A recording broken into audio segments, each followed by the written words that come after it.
Une question qui est toujours d'actualité quand on aborde l'islam et surtout le Coran, c'est la place des femmes. Les relations hommes-femmes, le statut des uns, le statut des autres, et puis un sujet plus particulier qui fascine les Occidentaux, c'est la question de la polygamie, que je définis en deux mots, là, c'est le fait qu'un homme puisse avoir plusieurs femmes.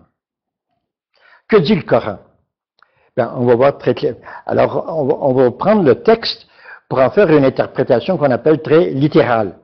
Et c'est comme ça que beaucoup de traditions dans l'islam, de traditions s'expriment en s'appuyant sur le texte du Coran. Alors, le Coran dit, Dieu dit, pour un croyant, épousez 2, 3 ou 4 parmi les femmes qui vous plaisent. Ah, on pourrait arrêter là puis dire, ben, il l'a dit, donc je peux avoir 2, 3, 4 femmes. Mais si vous craignez de n'être pas juste envers celle-ci, une seule.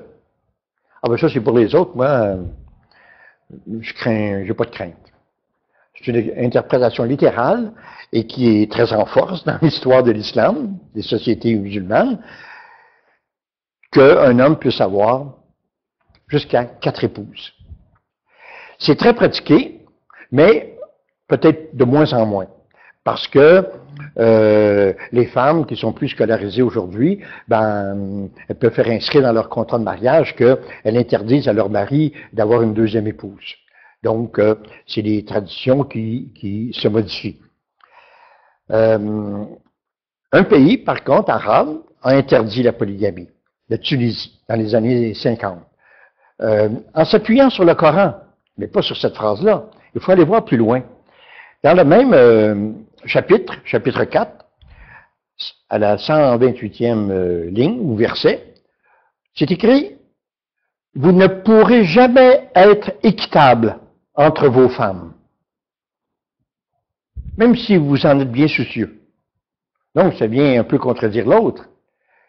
C'est-à-dire, vous pouvez en prendre 2, 3, 4, mais assurez-vous que vous allez être juste. Puis plus loin, on dit « C'est impossible. » Donc, le gouvernement tunisien était justifié de dire, ben, selon une interprétation très, très littérale, Dieu dit qu'on ne peut pas marier 4 femmes.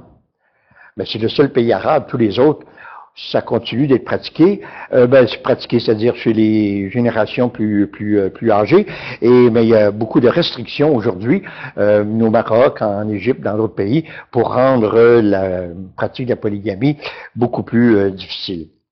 Mais souvent, dans les familles pauvres, où il y a beaucoup de filles, ben, il y a un avantage à marier ses filles à un homme qui aurait déjà des épouses. C'est parce que l'homme, au mariage, doit payer une dot. Et la dot peut être très, très élevée. Donc, une famille pauvre peut avoir des avantages à dire, ben, venez chercher une de nos filles et en échange d'une dot. Alors, oui, il y a des aspects économiques dans tout ça, là, qu'il faut prendre en considération. Alors, il y a d'autres manières d'interpréter le Coran, on en parlera plus tard, qu'on appelle des interprétations contextuelles. Mais des interprétations littérales, déjà, prêtes à controverse. Dans vos documents, mais vous avez pu voir qu'on traite de l'alcool. L'interdit, ben, est-ce qu'on interdit de boire de l'alcool?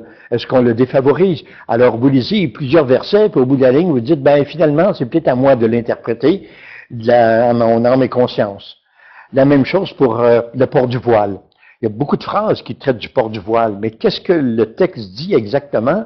On peut prendre une phrase qui dit « couvrez-vous la poitrine », puis ailleurs « couvrez-vous si vous devez sortir », mais ça dépend des hommes que vous rencontrez, si c'est votre beau-frère, votre neveu, etc. C'est pas la même restriction que si c'est des étrangers.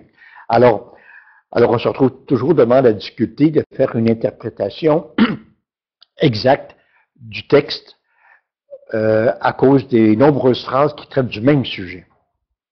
Et puis on ne comprend pas l'arabe, même en français, c'est encore plus compliqué parce qu'il y a différentes traductions en français. Mais en arabe, ben là, c'est plus leur problème, comme on ne comprend pas l'arabe. Alors on parlera plutôt tantôt de l'interprétation contextuelle.